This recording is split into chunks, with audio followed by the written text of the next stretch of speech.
Hi there! We are going to be reading the novel Hatchet by Gary Paulsen.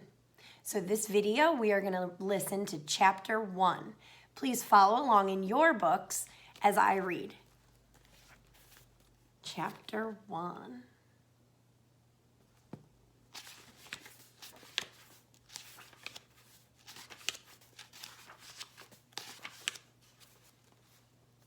Brian Robeson stared out the window of the small plane at the endless green northern wilderness below. It was a small plane, a Cessna 406, a bush plane, and the engine was so loud, so roaring and consuming and loud, that it ruined any chance for conversation. Not that he had much to say. He was 13 and the only passenger on the plane, with a pilot named, what was it? Jim or Jake or something, who was in his mid-40s and who had been silent as he worked to prepare for takeoff. In fact, since Brian had come to the small airport in Hampton, New York to meet the plane driven by his mother, the pilot had only spoken 5 words to him. Get in the co-pilot seat, which Brian had done. They had taken off, and that was the last of the conversation. There had been the initial excitement, of course. He'd never flown in a single-engine plane before, and to be sitting in the co-pilot seat with all the controls right there in front of him, all the instruments in his face as the plane clawed for altitude, jerking and sliding on the wind currents as the plane took off, had been interesting and exciting. But in 5 minutes, they had leveled off at 6,000 feet and headed northwest, and from then on, the pilot had been silent, staring out the front, and the drone of the engine had been all that was left. The drone and the sea of green trees that lay before the plane's nose and flowed to the horizon, spread with lakes, swamps, and wandering streams and rivers. Now Brian sat looking out the window with the roar thundering through his ears, and he tried to catalog what had led up to taking this flight. The thinking started. Always, it started with a single word: divorce. It was an ugly word, he thought. A tearing, ugly word that meant fights, yelling, lawyers.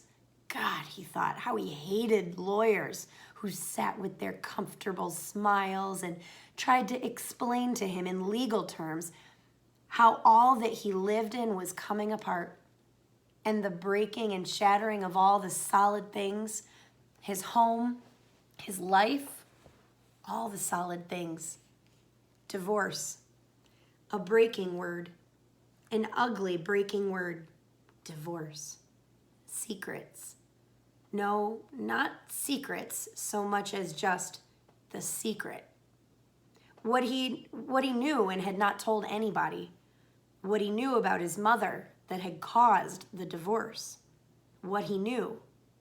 The secret. Divorce. The secret. Brian felt his eyes beginning to burn and knew there would be tears. He had cried for a time, but that was gone now. He didn't cry now. Instead, his eyes burned and tears came, the seeping tears that burned, but he didn't cry.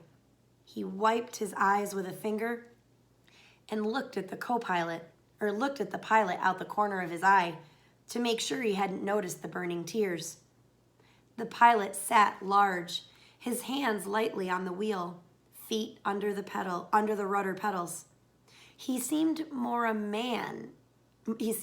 machine than a man, an extension of the plane. On the dashboard in front of him, Brian saw dials, switches, meters, knobs, levers, cranks, lights, handles that were wiggling and flickering, all indicating nothing that he understood.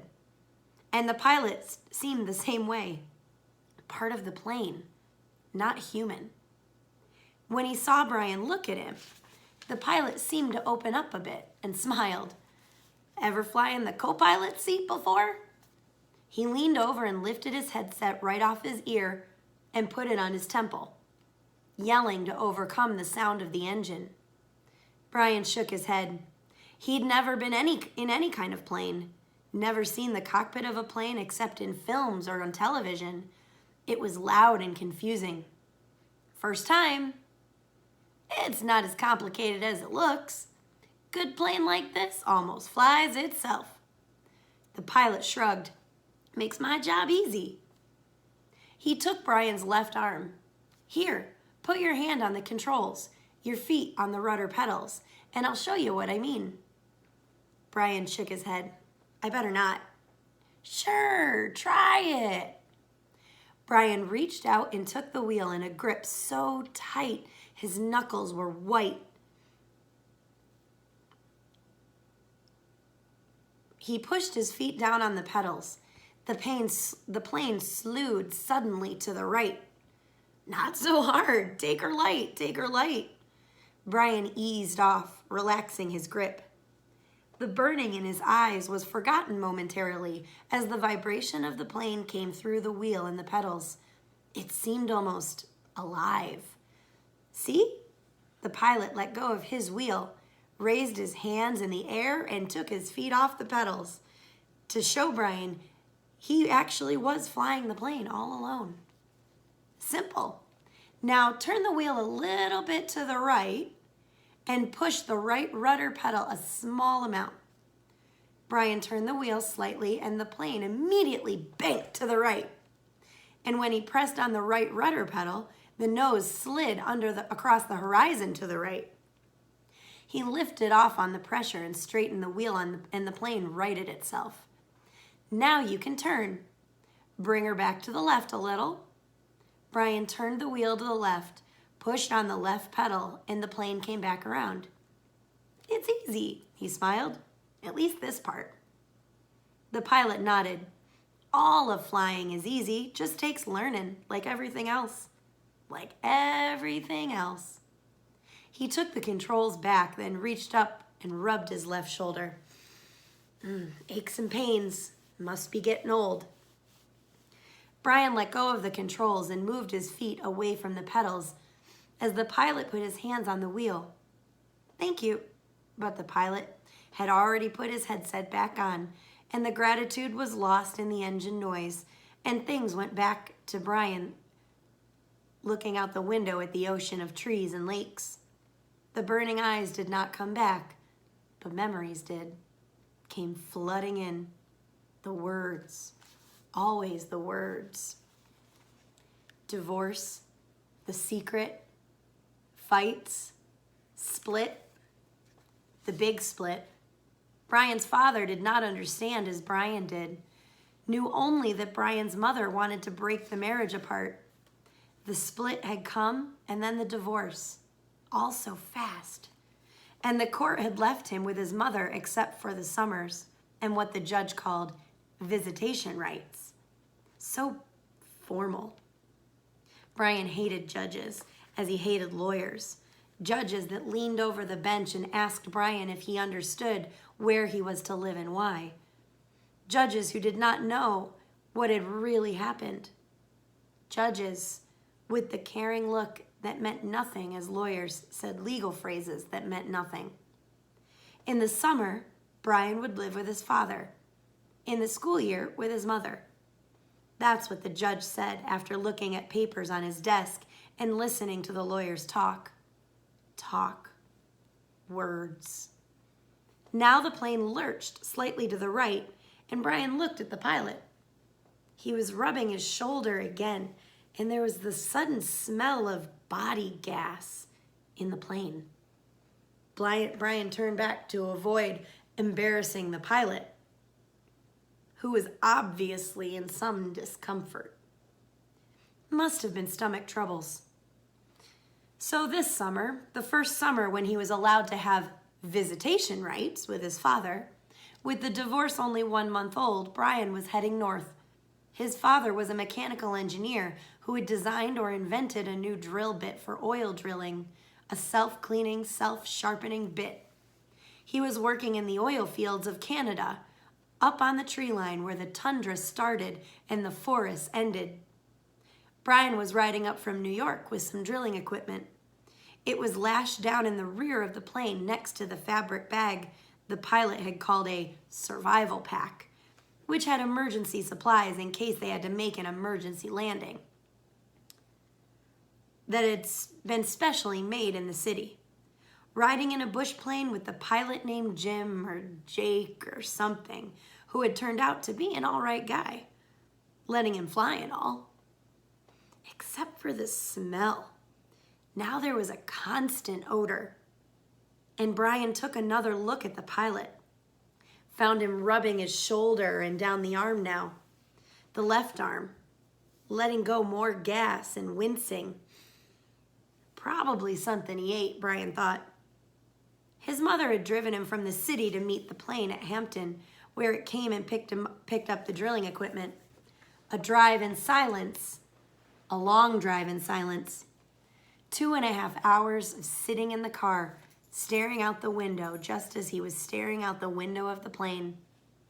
Once, after an hour when they were out of the city, she turned to him. "Look, can't we talk this over? Can't we talk this out? Can't you tell me what's bothering you?" And there were the words again. Divorce. Split. The secret. How could he tell her what he knew?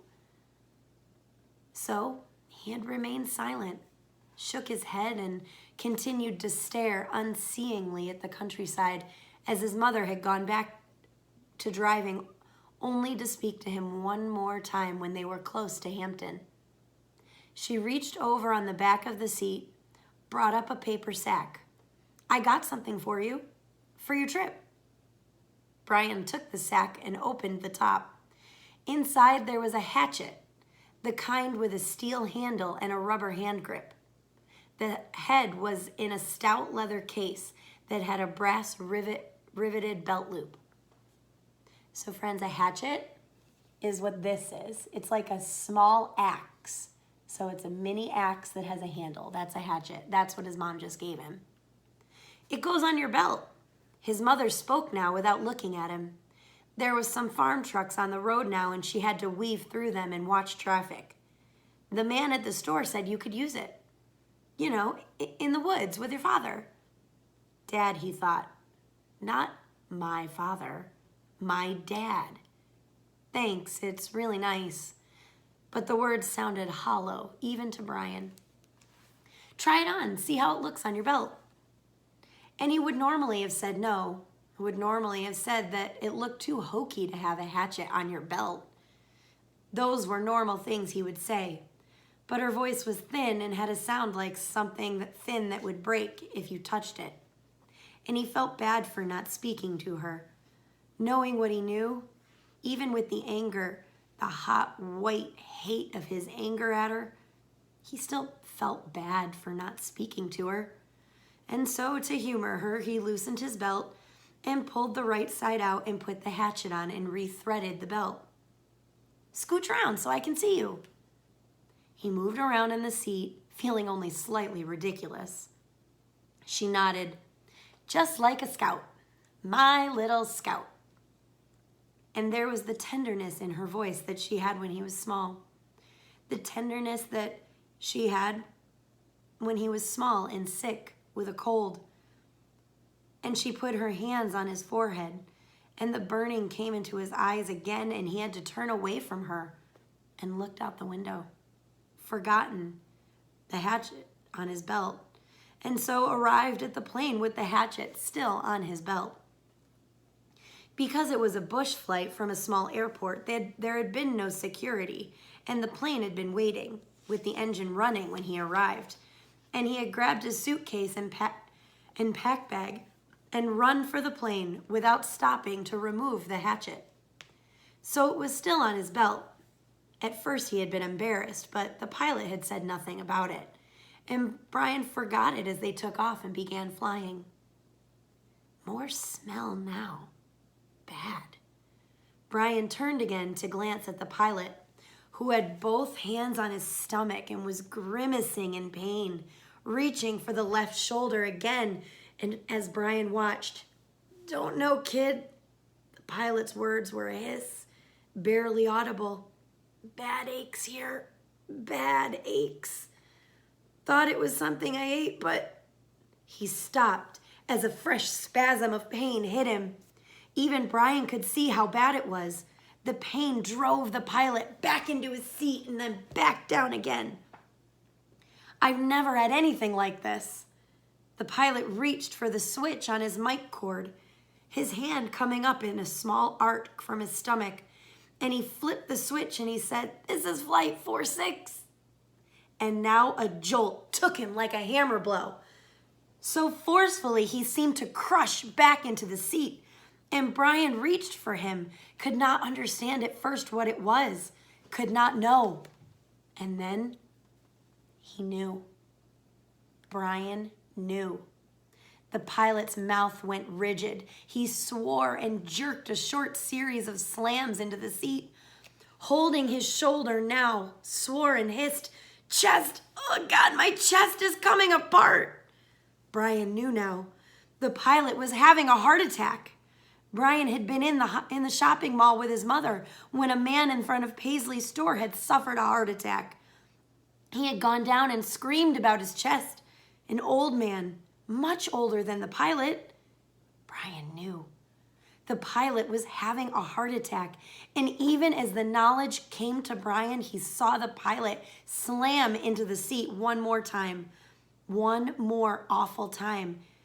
He slammed back into the seat, and his right leg jerked, pulling the plane to the side in a sudden twist as his head fell forward, and spit came.